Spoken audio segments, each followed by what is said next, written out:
के खिलाफ European union की बड़ी तैयारी है। यूक्रेन के 15,000 सैनिकों को ईयू के सदस्य देशों में ट्रेनिंग दी जाएगी। ईयू फॉरेन पॉलिसी चीफ का ये बड़ा ऐलान है।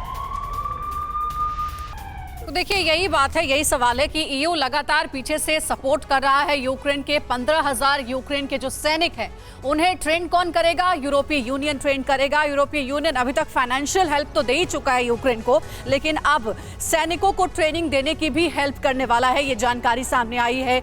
ईयू वो कंट्रीज हैं जो कि लगातार रूस पर प्रेशर बनाते रहे हैं, इस वॉर में सैंक्शंस लगाते रहे हैं, लेकिन देखने को यह मिला है कि पुतिन पर इन सैंक्शंस का, प्रतिबंधों का कोई असर नहीं पड़ा है। ऐसे में एक बार फिर से वेस्टर्न कंट्रीज के लिए, यूरोपीय यूनियन के लिए पुतिन की चेतावनी सामने आएगी। इसमें कोई बड़ी बात नहीं है, पहले भी कई बार वार्निंग दे चुके हैं व्लादिमीर पुतिन। अब देखिए, जो डिटेल्स हैं वो आपके सामने हम शेयर करने वाले हैं। Ukrainian fighters made in EU, यानी कि यूरोपीय यूनियन यूक्रेन के सैनिकों को ट्रेनिंग देगा। ऑर्गेनिक फार्मिंग करेंगे तो सिर्फ आपकी ही सेहत ही नहीं, बल्कि आपके पैसों की सेहत भी अच्छी रहेगी।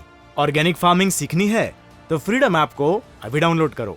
27 देशों में यूक्रेन के 15,000 सैनिकों को ट्रेनिंग देने की बात सामने आ रही है, जिसमें फ्रेंच वाइस एडमिरल की अगुवाई में, यानी कि उनकी लीडरशिप में ये पूरा मिशन होगा।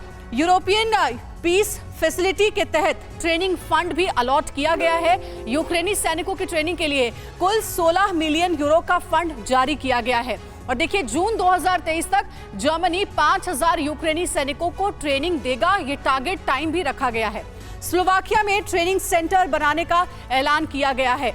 तो ईयू अब यूक्रेन के सैनिकों को वॉर में कैसे लड़ा जाए, इसके लिए ट्रेनिंग देगा। रविंद्र सचदेवा सर, ईयू लगातार मदद तो करता ही रहा है, लेकिन यूक्रेन के सैनिकों को ट्रेनिंग देना, क्या कोई विशेष तैयारी के साथ इस बार ज़ेलेंस्की किसी नए स्ट्रैटेजी के साथ युद्ध के मैदान में उतर रहे हैं? क्योंकि रूस की स्ट्रैटेजी पर ईयू की भी नजर है, और शायद यही वजह है कि ईयू ने यह प्रपोजल सामने रखा है कि आप अपने सैनिकों को भेजिए, हम उन्हें ट्रेन करेंगे कि कैसे वॉर में लड़ा जाए रूस की सेना के खिलाफ। दो भाग में आंसर है। पहली बात, नेटो 2014 से यूक्रेनियन सोल्जर्स को ट्रेन कर रहा है, 10,000 सोल्जर्स को हर साल, और वो ट्रेनिंग फैसिलिटी थी लवीव, जो वेस्टर्न यूक्रेन में, वहां के पास।